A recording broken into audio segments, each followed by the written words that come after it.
Bonjour, alors voici l'énoncé d'aujourd'hui. Soit f, une fonction du segment 0,1 à valeur dans le segment 0,1 continue, telle que, quel que soit x appartenant à 0 ouvert en 0, 1 fermé en 1, f de x soit strictement inférieur à x. Il s'agit en premier lieu de montrer que f de 0 est égal à 0, puis on nous pose un a strictement compris entre 0 et 1, et on nous demande de montrer qu'il existe un réel k entre 0 fermé, 1 ouvert, tel que quel que soit x appartenant au segment A1, f de x soit inférieur ou égal à kx. Et enfin, on nous pose la question suivante, existe-t-il nécessairement un k entre 0 fermé et 1 ouvert, tel que, pour tout x entre 0 et 1, dans le segment 0,1 plus précisément, f de x soit inférieur ou égal à kx. Vous pouvez vous donner 25 minutes, peut-être que c'est un petit peu court si vous n'avez pas trouvé, une bonne demi-heure de réflexion et de recherche peut-être avant de regarder la correction. Et correction, donc montrons d'abord que f de 0 est égal à 0. Bon, comment faire ? Nous savons que pour tout x entre 0 ouvert et 1 fermé, f de x est strictement inférieur à x. Donc en fait, on sait quoi finalement ? On sait que quel que soit x appartenant à 0 ouvert, 1 fermé, eh bien, d'accord, f de x est strictement inférieur à x, mais on sait aussi que f est à valeur dans 0, 1, le segment 0,1, donc toutes les images par f sont des éléments du segment 0,1. Donc, en particulier, pour n'importe quel x de 0,1, f de x est supérieur ou égal à 0. Bon, c'est cool ça. Pourquoi est-ce que c'est cool ? Ça permet un petit peu de cerner f de x. Si j'avais l'idée de faire tendre x vers 0, qu'est-ce qui se passerait ? Limite. Quand x tend vers 0, sous-entendu 0+, parce qu'on peut faire tendre x vers 0 que d'un côté là, puisqu'on est défini sur 0,1. La fonction f est définie sur 0,1 fermé, et cette inégalité, cet encadrement est vrai sur 0,1 ouvert en 0 de ce côté. Limite quand x tend vers 0+, de f de x, bah ça fera donc 0 d'après le théorème des gendarmes, ou par théorème d'encadrement. Ok, et alors ? Nous, ce que nous voulons, c'est f de 0. En quoi est-ce que ça nous aide pour f de 0, ce machin, pardon ?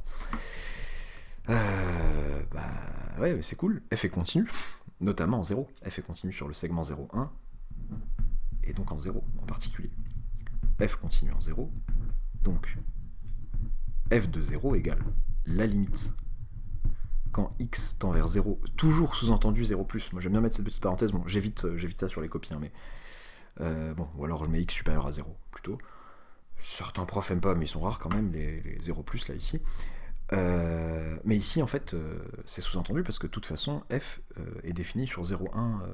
Enfin, elle n'est pas définie des deux côtés par rapport à 0. Enfin, comment expliquer ?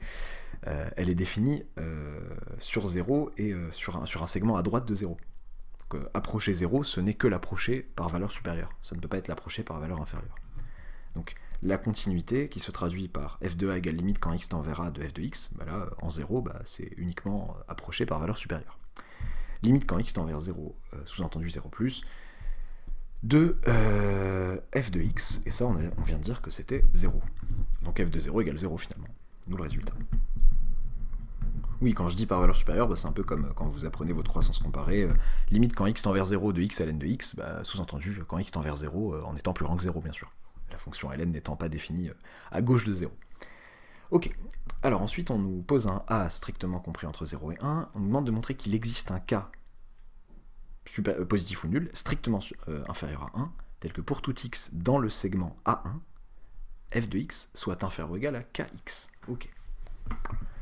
Qu'est-ce qu'on peut bien faire ? L'existence d'un k qui marche pour tous les x entre a et 1. Bon, le k il dépend du a. Il peut éventuellement dépendre du a choisi. On aurait pu même l'appeler ka, k1 a. Que faire pour établir l'existence d'un tel cas ? Qu'est-ce que je fais avec cette inégalité ? Bon, la voir autrement, c'est voir qu'il faut montrer que l'existence d'un cas qui est là, tel que pour tout x entre a et 1 sur le segment A1, f de x sur x inférieur ou égal à k. Pourquoi ? Parce que x sur ce segment est strictement positif, donc je peux déjà diviser par lui. Oui, puisque a est strictement plus grand que 0, donc x qui est plus grand ou égal à a est aussi strictement plus grand que 0. Je peux diviser par lui, déjà sans avoir de problème de division, et je peux conserver le sens de mon inégalité. Il faudrait un cas dans cet ensemble, tel que pour tout x sur ce segment, f de x sur x soit inférieur ou égal à ce k. Ah, il s'agirait peut-être de borner, ou du moins de majorer une certaine fonction, sur un segment. Ah, sympathique ça. Bon, quelle fonction? La fonction qui a x associe f de x sur x. Bon, que dire sur une telle fonction? Je vais poser cette fonction, g, qui a x associe f de x sur x. Que dire de cette fonction? Je vais dire qu'elle est continue sur le segment, j'insiste bien sur le mot segment, sur le segment A1. Donc là, je réintroduis pas, c'est l'énoncé qui me l'introduit, soit A entre 0 et 1 ouvert. Pourquoi est-ce que cette fonction g est continue sur le segment A1? Par quotient de f qui est continu, et sur le segment A1, plus généralement sur le segment 0,1, et de la fonction identité qui est continue aussi, et qui ne s'annule pas sur ce segment. Dont le dénominateur ne s'annule pas. Pardon, tac. De telle fonction. Hop. Ok. Et alors, bon, j'ai l'impression que le clin d'œil est assez intense pour que mes intentions soient claires. Donc, d'après le théorème des bornes atteintes,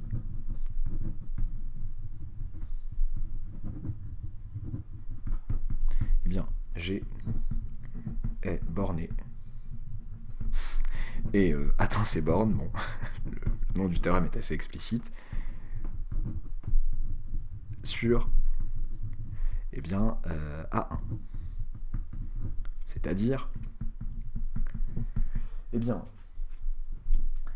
qu'il existe, comment on va appeler la valeur de x en laquelle le maximum est atteint, un x0 appartenant à A1, tel que, quel que soit x appartenant à A1, g de x est inférieur ou égal à g de x0, en fait. Ah oui, donc là, en disant ça, j'ai parlé d'un... j'ai mis... c'est-à-dire, je vais mettre plutôt d'où, parce que c'est-à-dire, il faudrait aussi parler de minimum, d'où il existe un x0 appartenant à 1 tel que, quel que soit x appartenant à 1, g de x est inférieur ou égal à g de x0. Donc ça veut dire que en x0, j'ai un maximum, puisque g de x0 est supérieur ou égal à toutes les valeurs prises par les g de x, avec x parcourant A1. Donc ça c'est... donc g de x0 les majeure toutes ces valeurs-là, et c'est une des valeurs. Donc cette valeur est atteinte en un certain x0. Ok. Donc c'est pour ça que je peux parler de maximum. Si j'avais pris n'importe quelle valeur qui majore un majorant de tous les g de x pour les x entre A et 1, c'est pas forcément un maximum, s'il n'est pas atteint. Mais là, il est bien atteint parce que c'est précisément g de quelqu'un, de l'ensemble A, du segment A1. Ok, et alors, c'est-à-dire que quel que soit x appartenant à 1, toujours, j'essaye de ne pas m'éloigner du résultat que je voulais, d'accord, je utilise le théorème des bornes de attente, mais l'objectif c'est ça, l'existence d'un cas positif est strictement inférieur à 1, tel que ça, quel que soit x appartenant à 1, donc j'oublie pas qui est g, j'ai introduit pour une raison, f de x sur x, inférieur ou égal à f de x0 sur x0. Moi ce que je voulais, c'était f de x inférieur ou égal à kx, donc un certain k. Bon, il est peut-être temps de passer le cas de l'autre côté. F de x, le k j'ai dit, le x, donc, puisque x est strictement positif, je peux passer de l'autre côté, ça fait f de x inférieur ou égal à f de x0 sur x0, fois k. Je fais n'importe quoi, fois x. Je veux tellement voir apparaître le k que je fais n'importe quoi. Ok, mais le problème c'est que j'aimerais que le k, par exemple, ce soit lui, mais pourquoi est-ce que ce serait le bon cas? Il est temps de ne pas oublier, j'ai failli l'oublier, honnêtement, je vais être honnête avec vous, j'ai eu un petit moment de panique en disant pourquoi c'est inférieur à 1 ce machin. Oui, mais l'énoncé me dit ça. Quel que soit x strictement plus grand que 0 et inférieur ou égal à 1, f de x est strictement inférieur à x. Or, ça marche aussi sur x0. x0, est-ce que c'est pas un élément de 0, 1 ouvert? Bah si, puisque x0 appartient à A1 fermé, mais sauf que A est strictement plus grand que 0. X0 appartient à cet ensemble, donc f de x0 sur x0 est strictement inférieur à 1. Parce qu'en fait, f de x0 est strictement inférieur à x0. Et x0 est positif strictement. Donc je peux diviser par x0 des deux côtés, c'est bon. Ok, et c'est positif aussi, cette quantité. Pourquoi? Parce que f me renvoie entre 0 et 1, x0 est strictement positif, tout va bien. Ben voilà. Voilà mon cas. En posant k égale f de x0 sur x0, eh bien, on a bien quoi? Que, quel que soit x appartenant, zut c'est un peu flou, allez dépêche-toi, très bien. Non, pardon, quel que soit x appartenant, là tu commences à m'agacer un petit peu, on nous regarde, quel que soit x appartenant à 1, f de x est inférieur à k fois x. Voilà, avec ce cas-là. Ce cas qui dépend de A. On est bien d'accord que la question ici c'était, on pose un A strictement compris entre 0 et 1, on veut montrer l'existence d'un cas entre 0 et 1 strictement inférieur à 1, tel que pour tout x appartenant à A1, donc ça dépend du A quand même, f de x est inférieur ou égal à kx. Autrement dit, c'est une sorte de KA. En changeant le A, je suis susceptible de changer le K, bien sûr. Parce que le cas en question dépend du segment sur lequel j'ai fait mon théorème des bornes atteintes. J'ai appliqué mon théorème des bornes atteintes. Si je change le A, je change le segment. Voilà. Certes. Et alors, justement, ça va nous aider à réfléchir à la question 3. Existe-t-il nécessairement un cas plus grand ou égal à 0, strictement inférieur à 1, tel que, pour tout x du segment 0,1 tout entier, cette fois-ci, eh bien, f de x est inférieur ou égal à kx. Ok. Bon. La différence entre la 3 et la 2, c'est que là, le cas, il serait bon sur tout le segment 0,1 et pas uniquement sur un certain segment A1 pour un A choisi. Bon, vu la tournure de la question, j'ai envie de répondre non. Non, pas nécessairement. Donc, bon. Comment je vais faire? Le problème, c'est que je cherche un contre-exemple. Donc, si je veux chercher un contre-exemple, en prenant des cas simples, f de x, des fonctions linéaires, par exemple, f de x égale une certaine constante fois x, je suis mal barré. Si la constante choisie est plus grande que 1, f de x égale ax avec, plutôt alpha x, pardon, avec alpha strictement plus grand que 1, la fonction f n'est pas de 0,1 à valeur dans 0,1, elle va dépasser. Et si c'est une constante positive et strictement inférieure à 1, le cas, ça sera justement cette constante et ça marcherait, quoi. C'est un peu bidon. Il faudrait penser à une fonction, construire une fonction f, posons, quel que soit x appartenant à 0,1, donc une fonction f qui resterait à valeur dans 0,1, donc définie sur 0,1 à valeur dans 0,1, mais telle qu'elle ne permette pas l'existence d'un cas strictement inférieur à 1, pour lequel j'ai tout le temps ça sur 0,1, cette fois-ci, pas sur A. Bon, moi, ce que j'ai envie de faire, c'est dire, ok, je vais mettre du x là-dedans, et à la place du cas, effectivement, je vais mettre une quantité qui peut être rendue aussi proche que l'on veut de 1, pour justement casser la possibilité d'un cas, strictement inférieur à 1, vérifiant ça, surtout, donc ici, surtout strictement inférieur à 1 et vérifiant cette propriété, cette inégalité sur tout 0,1, pour tous les x entre 0 et 1, segment 0. Bon, moi je pense honnêtement, après il y a des trucs, parfois il y a des contre-exemples plus ou moins parachutés, mais celui-ci non, je trouve pas. Je pense honnêtement à du 1 moins x, facteur de x par exemple. Pourquoi? Parce qu'avec cette quantité, allez, je vais pouvoir me débrouiller pour que 1 moins x devienne très proche de 1. Ok, comment montrer qu'il n'existe pas un tel cas?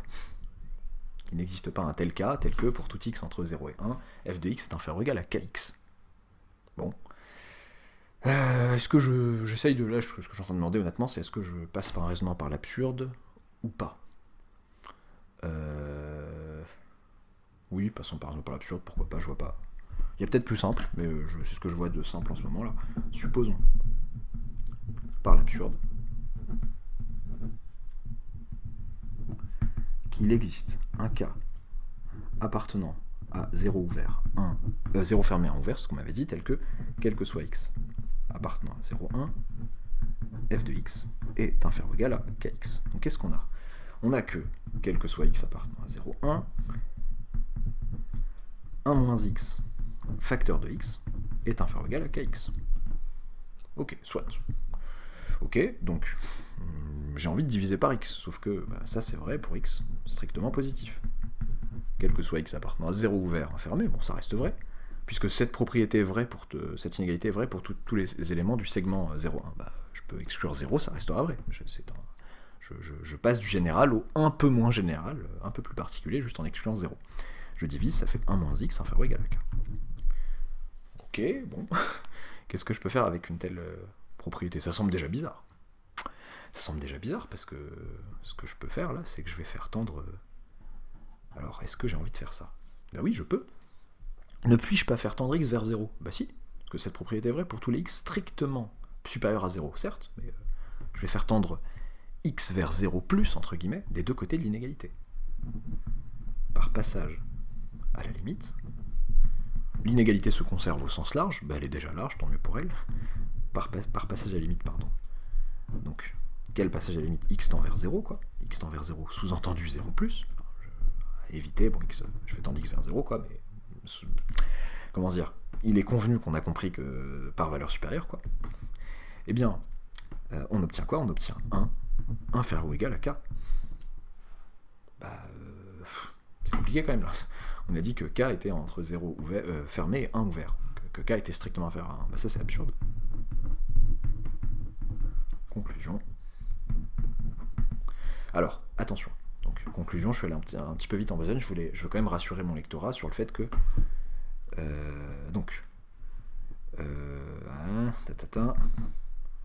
et pourtant... J'ai envie de dire... Et pourtant... Est-ce que f... Elle va bien de 0,1 dans 0,1, oui, elle est définie sur 0,1, elle est à valeur dans 0,1, on peut le prouver peut-être par... Non, pour tout x entre 0 et 1, 1 moins x est entre 0 et 1, x aussi, par produit de réels positifs entre 0 et 1, on reste dans 0,1, tout va bien, continue, parce que car polynomial, donc tout va bien, donc continue car polynomial, et attention, oui, j'oublie un gros truc là, c'est que, est-ce qu'on a bien que f de x est toujours strictement inférieur à x? Ah oui, en plus, ça rend complètement obsolète le... J'avais parlé au début du f de x inférieur à k, en prenant k, f de x égale constante fois x avec une constante supérieure à 1. Ça sert à rien, il faut que f de x soit inférieur à x. Et f de x, qui est égal à 1 moins x, c'était inférieur à x pour x strictement positif, donc ça va. Inférieur à x, quel que soit x, appartenant à 0 ouvert, 1 fermé. Bah oui, dès que vous prenez x non nul, eh bien, 1 moins x va être strictement inférieur à 1, car 1 moins x strictement inférieur à 1. Vous divisez par x, vous pouvez, et 1 moins x strictement inférieur à 1 dès lors que x est strictement positif. Ok, donc cette fonction f vérifie toutes les hypothèses de l'énoncé, de départ, du début, voilà. Tac. Et pourtant, il n'existe pas un tel cas, quoi. D'où, donc, réponse, il n'existe donc pas nécessairement.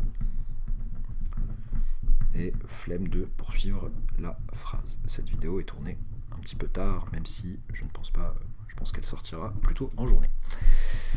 Voilà, à bientôt. Avant de vous dire à bientôt pour une nouvelle vidéo, n'oubliez pas de vous abonner, partager si vous jugez ce genre d'exo mignon et pertinent, et à bientôt pour une nouvelle vidéo.